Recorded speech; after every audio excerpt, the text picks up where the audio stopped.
still feel the same passion Absolutely. that you think you did in those very early days? Absolutely. Absolutely. I wouldn't do it if I didn't. I mean, I've heard of bands that, like, go on stage, perform on stage and have fun on stage, and they go off stage and they all go their own different ways and not talk to each other.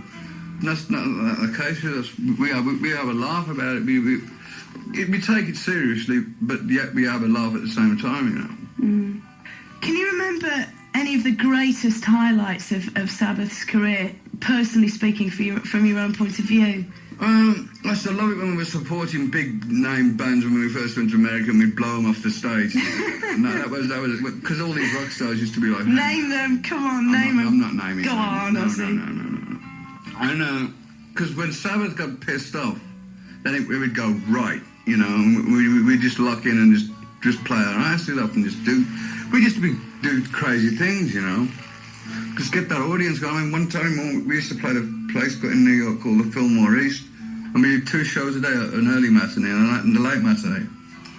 And then the late matinee, they're all stoned and nodding in the audience, and one night Bill got so pissed off, he picked up his drum kit and threw it into the audience, and they all walked up.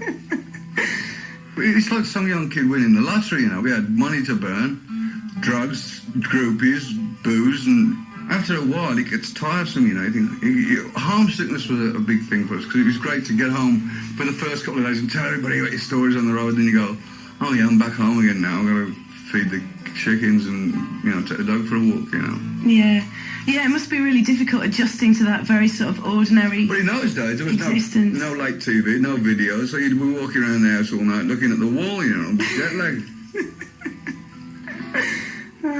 I think my greatest rock and roll story of all time is an Ozzy Osbourne story. I was in LA actually, and I almost got shot with a couple of members of your band, Jakey Lee and Phil Suzanne. And we were driving through LA, and Jake's black Camaro, I think it was, and apparently it was just a case of mistaken identity, but about 8 cop cars flew at us from various different angles, dragged us out of this car, and literally stuck guns at the back of our heads, and I was absolutely convinced that we were going to get shot, but apparently they were looking for somebody who was carting some contraband across LA at the time. But it's still one of my favourite sort of rock and roll stories. No, we used to get stopped all the time, you know, and I remember one occasion I was on the bus, and when all that satanic crap was going around, they had a roadblock on the freeway. And when you got a private bus, they've got to have a search warrant to go on the bus, because it's classed as a mobile home, and it's like a bus with seats, it's got bunks to home, so they can't actually come on the bus. And the cop says, is that Ozzy Osbourne on this bus? I was in the back going, what's going on, you know? With all bags of different kinds of powders and what I was snorting at rapid rates and whatever. I think it was a drug bust, and the guy said, no, he flies. And he said, you better pass his message on. You better not get up to any crazy shit in this town, because we don't take kindly to these kind of people. Did you ever feel you might be in that situation one day where you might get shot in America because people have got this kind of like massive misconception about what you are? I had guns pulled on me. I've had all kinds of frightening occasions. I started having bodyguards, but I found me bodyguards. But that caused more aggravation than they stopped, because their job was to guard my body. And that meant that they felt that if they wasn't ripping somebody's head off every 2 weeks, they weren't doing their job, and that wasn't the case. And we were at this one hotel one day, and I had voice problems, and I got in at about 7 o'clock in the morning, and I got this guy to get a voice doctor around to the hotel for midday. I was going to have a couple of hours sleep. And I got up at about 11 o'clock, I went down to the reception, and I says, is the doctor here yet? And he says, no. I said, oh, I'm going to go and sit in the coffee shop. So me and this guy, this bodyguard, he was an ex-Vietnam vet, and we're sitting in the coffee shop.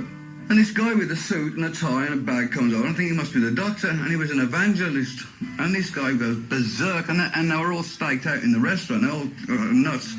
We started screaming, but Jesus in front of you and Satan and all this.